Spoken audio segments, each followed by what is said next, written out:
Steve and Jill here. Hi. Welcome to the Land Academy Show, entertaining land investment talk. I'm Stephen Jack Butella. And I'm Jill DeWitt, broadcasting from sunny Southern California. Today, Jill and I talk about good acquisitions, one of my favorite topics. In fact, all week this week. This is probably my most favorite topic. Yeah. I mean, what's better than that? Like, what are some of the titles here? Yeah, what's better than good acquisitions? I mean, there's a few things. Well, and you and I talk about it all the time, is that so many problems, I know you're going to get into this, pretty much most of your problems can be solved by good acquisitions. Man. Yeah, so all week we'll talk about good acquisitions, bad acquisitions, how to fund your acquisitions, and all of that stuff. Aww. Keep you out of trouble completely. Yay. Before we get into it, though, let's take a question posted by one of our members on the Land Investors online community. It's free.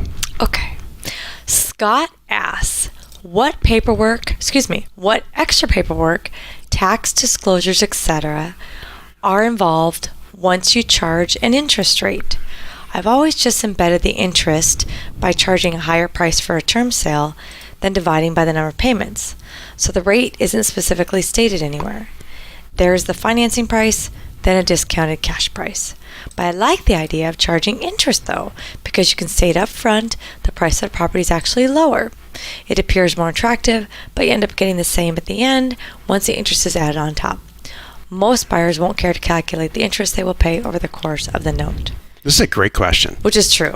It's nice because it's like when you say, I'm selling you this for $21,000 and 3.5% interest. They do hear $21,000 and they hear, well, 3.5, gosh, my credit cards are 14, 15 and my car is X, so gosh, 3.5% sounds good. So I understand the process. This is very, very, very heavily regulated, this topic of financing. So if you ever look at your credit card, the thing that you sign off on when you get a credit card or your mortgage, it's very regulated federally, and I think there's a bunch of state regs involved, right. But federal for sure. And I don't think, don't quote me on this, it used to be this way, I'm not sure now, that it's legal to not charge interest. You do have to charge like 0.010001 interest. And on seller financing stuff? Yeah. But you have to charge an interest rate. So by the question, we all know that almost always the buyer doesn't care. They just want to know what their payment is. True. And they want to know how many payments they have to make. That's true. But I'll tell you, you really do need to pay attention to this. And you need to calculate it according to the time value of money. I don't want to get all brainy here, but this is actually something that needs to be done right. Yeah. So there's principal, every time you make a payment, there's a principal portion and an interest portion. And so even on car commercials, when you see 0% financing, if you really read that fine print, they put it right on the commercial. There's a percentage. It's 0.0001. So as much as I hate to say this on the show, the real answer to this question needs to be a Google search, and it requires a couple of hours of research on your part to find out where you're selling the property, what you have to disclose. Land contracts disclosure and deed of trust disclosure are way different in most states. Right. So, this is another reason Jill's going to hopefully agree with me. I was going to say the same thing. To make cash sales. That's where I'm going with that. That's one of the reasons, because you have to really think about it. We even have to think about it in our business as far as we do all kinds of different things, other than just land, right? And are we shipping things? If you ship things, there's different rules. Where people buy things from you online, there are different rules. Yep. There's so much. There are a lot of moving parts, and I'm glad you're asking this question and you're thinking about it. You know what I would say too? That I think you're right. If you're worried about this right now and you don't have the time to devote to it, don't do term sales for a while. Do some cash sales. Build up your balance. Yep. Hey, build up your balance and hire someone to figure this out for you. Not kidding. No, you think I'm not kidding. Maybe get a great idea. Hire up, save up $5,000 to get a good accountant. Accountant will do it. Exactly. And who'll tell you exactly what you need to do and set you all up.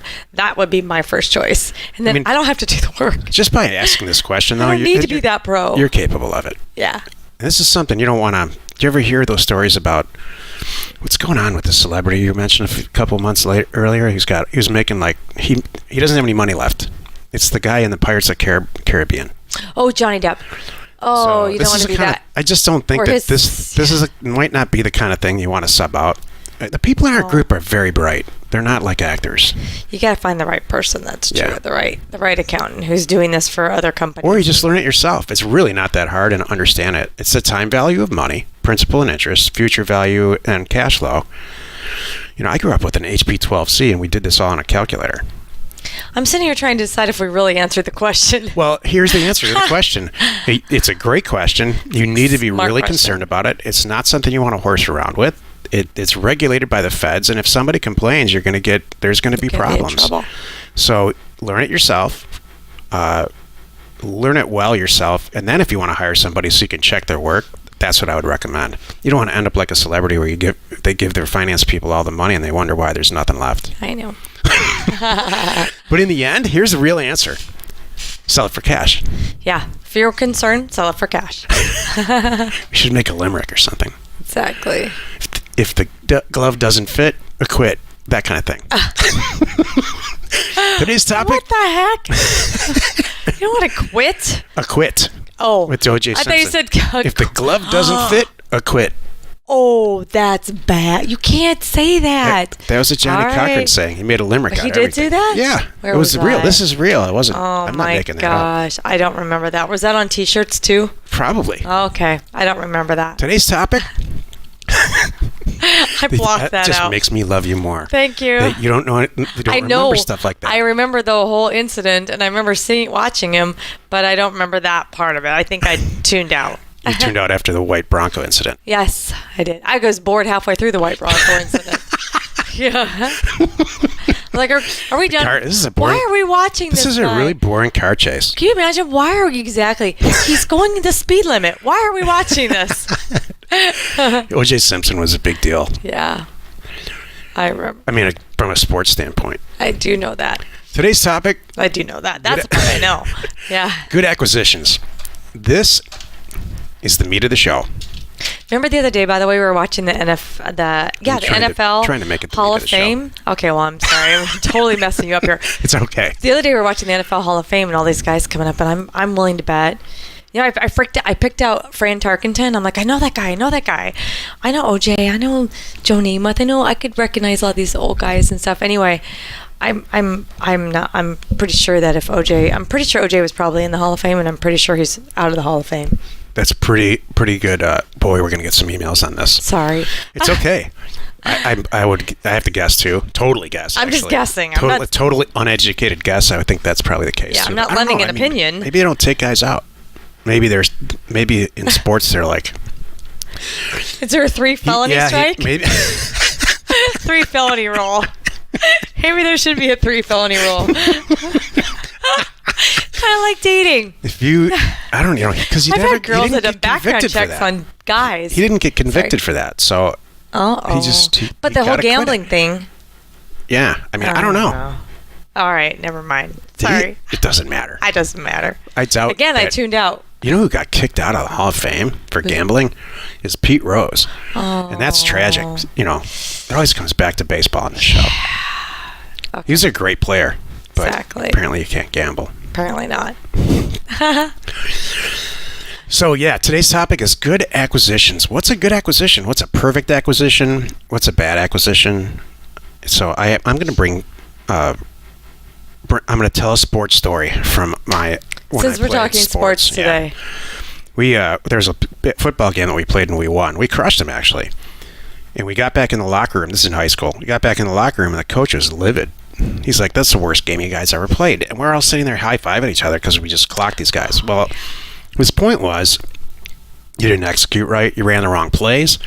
You look like a disaster out there, and it's really lucky that the other team was way, way worse than you are. You were really bad, but they were worse, so you won. And that was it really opened my eyes for just how to run a business. Just because you're making money and doing well doesn't mean that you're doing anything right, actually. I love it. That's a good one. And this kind of stuff, by the way. That's the crap Steve This kind of says. stuff really, really sends Jill to the moon. It's just because you're making money. There's a constant doing well doesn't mean you're doing right. Constant. We're doing a good job. A That's constant. what every kid wants to hear. In our house, there's this constant overtone of this kind of, just because you got an A doesn't mean that That's true. You know this material at all. You just figured Just out how to because get an A. you didn't have to, you don't. I'm proud of you, son. It comes naturally to you, but you still need to learn how to study, right? Or you still need to Try. Or you still need to maybe have a better attitude about it. That's true. Don't be cocky. Yeah. Yeah. So I think true. that's part of what the coach is upset about. So here's the thing with how does this apply to acquisitions? How long is it going to take this guy to get to the point? Yeah. Where does this tie together, please? I'm a little confused. The best acquisition on the planet for us is one that perfectly fits our acquisition criteria. And then we execute it, we buy it, and we sell it, and it all kind of goes off without a hitch. Here's acquisitions. Jill and I have made hundreds and hundreds of thousands of dollars. I don't think we've cleared $1 million on one deal yet. Not on We're very close, though. Hundreds of thousands of dollars on a deal that comes in. It doesn't fit our acquisition criteria. For whatever reason, this hasn't happened lately. We decide to do it. And it takes longer, and there's all kinds of stuff involved. We got to pull in people, and we do okay. I don't know, knocking on wood here. We don't lose money on these deals, but it didn't go off without a hitch. So good acquisitions are the best people in this business do this. They stick to their acquisition criteria, and they look at it like it's a machine. They just stamp one deal out. It's 1, 2, 3, 20, 30 and deals they don't out. get hung up on something. Move on. Good acquisitions to me is picking the best ones, moving on in your system. And now and then a great one sneaks in there. Yeah. Which is the run to the bank one. Right. So, but that still fits your acquisition criteria. So my point is, take a couple steps back from that, and there's no way that you're going to succeed at this if you don't have a good acquisition criteria before you even send an email out. It's true. You got to really sit down and say, what am I here for? Am I here to rural 40-acre properties? Done. Yes, I want to do those. Rural 5-acre properties. Yep, that fits my mark. Rural 20 acres, yes. Rural 0.25 acres in an HOA subdivision in the middle of the desert. Not so much. Infill lots that are zoned industrial. For us, not so much. Mm-hmm. But do they come across our desk all the time? Yeah. Do you sit there and you just start sweating and say, I know I can make $25,000 on this? And how big are your kahunas to say, I'm not going to do this deal? Right. So, all these examples that Steven's pointing out, we don't want you to do it all at the same time. He's just giving an example. You can go this direction, this direction, this direction, this direction. And I encourage people, try them all. If this sings to you, do it. That worked out. And one of them, you're going to go, wow, I'm the 20-acre subdivide king. Yes. Something like that. And then you do that again. And then you just keep doing it over and over and over again. But it all starts with good acquisitions. And I thought I would like to cover a little bit more detail about what is a good acquisition, not just the concept. Yeah. But, a good acquisition is you did your mail right, number one. You priced it well. Number two, good acquisitions are the letters came back or a phone call or an email or something, because it's all on your offer there, where your price sung to them, and it's right where it should be, and they're easy to act on. The right people, they've been paying their taxes on it, husband and wife still alive. I mean, these are my favorite things. Easy to transfer. Yeah, the legal part kind of fits your criteria. Right. Yeah. And you know what you can sell it for. You're looking at this deal going, oh my goodness, how nice is this? Mr. and Mrs. Jones just signed and sent back my offer for $3,000. I know I can sell it for $6,000 and it's worth $9,000 to $12,000. That's perfect. And they're happy with this too. And sell it fast. You can sell it fast. And what I was saying too before, good acquisitions, just like that, when you find a pocket of sellers and everybody's happy and it's great, that makes up for so many other potential issues down the road. So that's what I want to talk about too with good acquisitions.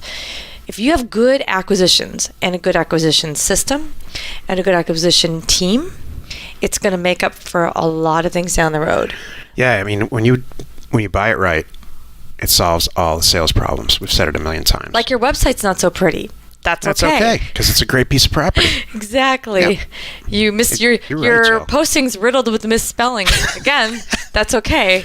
They're a lot of looking at times- the price. A lot of times that really works for you, not against you, because the potential buyers are looking at it saying, this guy "Oh, I can't found spell it, but look. yeah, this is a great piece of property. It's in the corner of the internet that nobody's looking at it. That could be your strategy. I found this. Yeah, I'm the only one that found it. it's like reality TV. They could, let them think that they're the lucky ones that found Yeah. your way too low price, and they're going to sneak in and grab it and win. That's exactly what you want them to feel. That's true. So back to my point, you have to have a checklist of acquisition criteria. You need to follow it, especially in the beginning of your career. You need to follow it, follow it, Yeah. and get used to doing it. It'll pay off in spades. In commercial real estate, where I started out in commercial real estate, and I've seen this has crushed companies. Here, I'll give you an example. I was a VP of acquisitions for a long-term care company, assisted living facilities, and this is in the 90s. And I would constantly come up with really good deals that were making a lot of money. And the guy who was making the decisions, the CEO of the company, I would bring these deals daily, to these guys, and they would say, "This is a fantastic property, and thanks very much, but it's 4 years older than our acquisition criteria." And I'd pull my hair out because it's not easy to find these Wait, things. will you define that? 4 years older than our... The building itself is okay. actually 4 years older. Oh, yeah, congratulations. It hits the debt service coverage ratio. It's the number of beds. This is a great location. And it's probably got a they real want it useful 4 life. years in newer But building. the physical plant, the building Okay. itself, is 4 years older than we require. So, no pass. And then what would you do?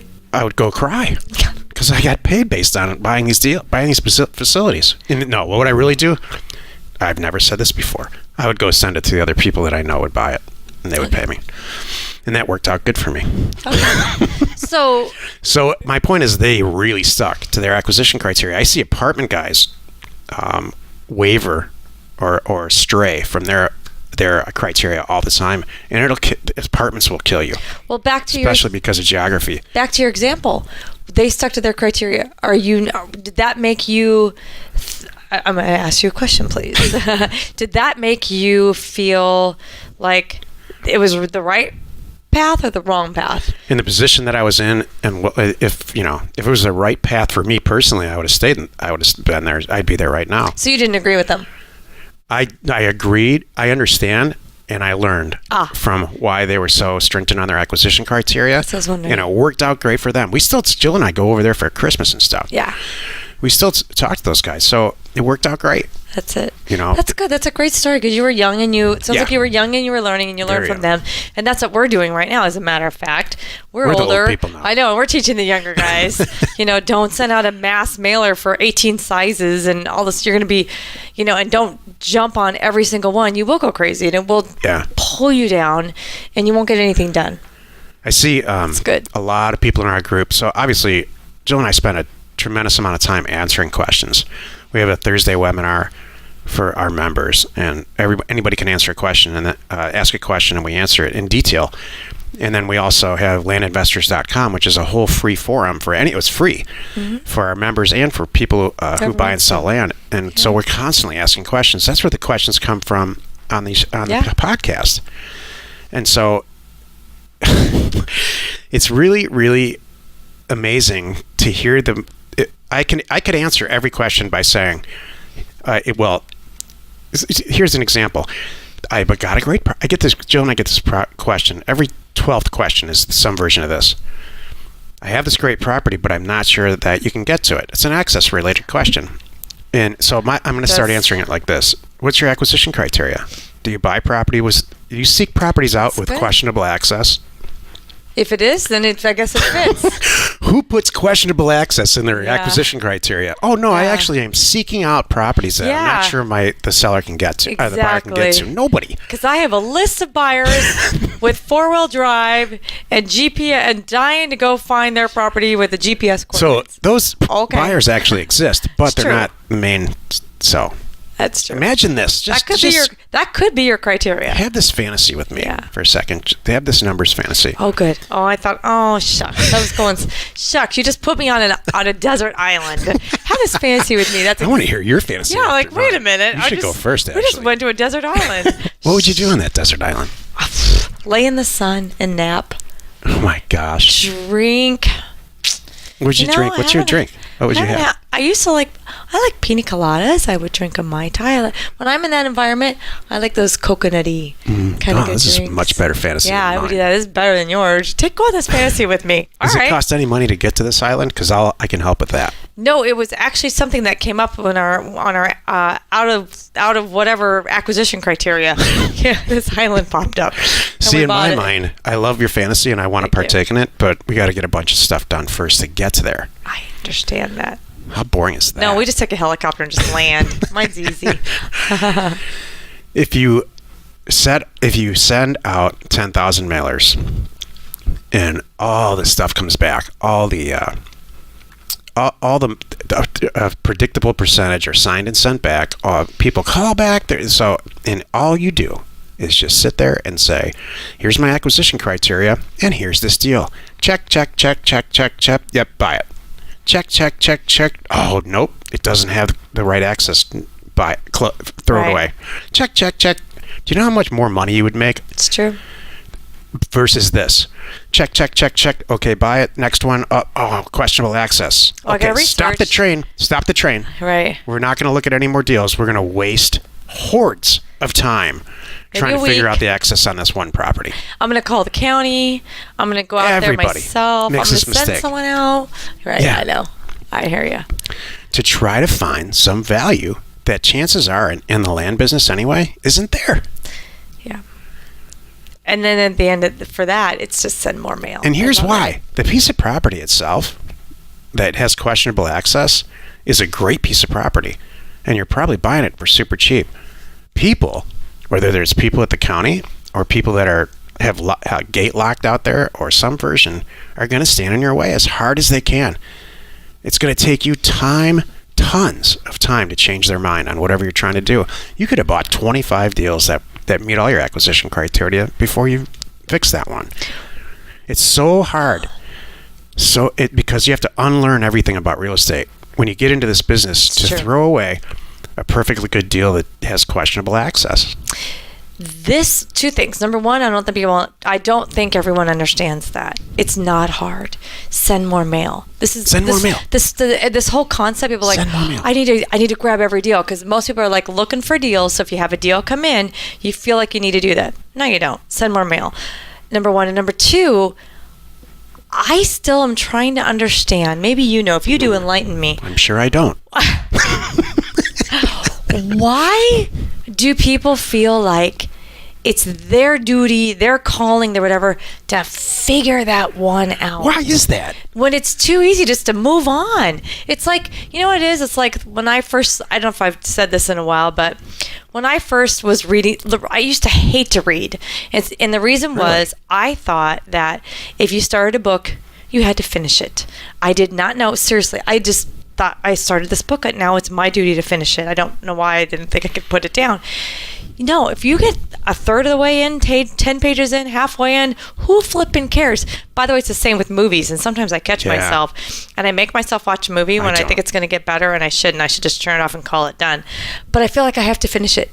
Well, it's kind of no problems with either one of these things. Well, it's kind of like that. So yeah, I had to learn that you don't have to do that. So just like these deals, one comes in, big flipping deal. They sign it and send it back. You don't even have to call. You don't even have to do anything if you don't want to. By the way, you can just go dark if you really wanted to. But if you want to be nice and calm, say thank you very much, Mr. and Mrs. Smith. I really appreciate I got your thing.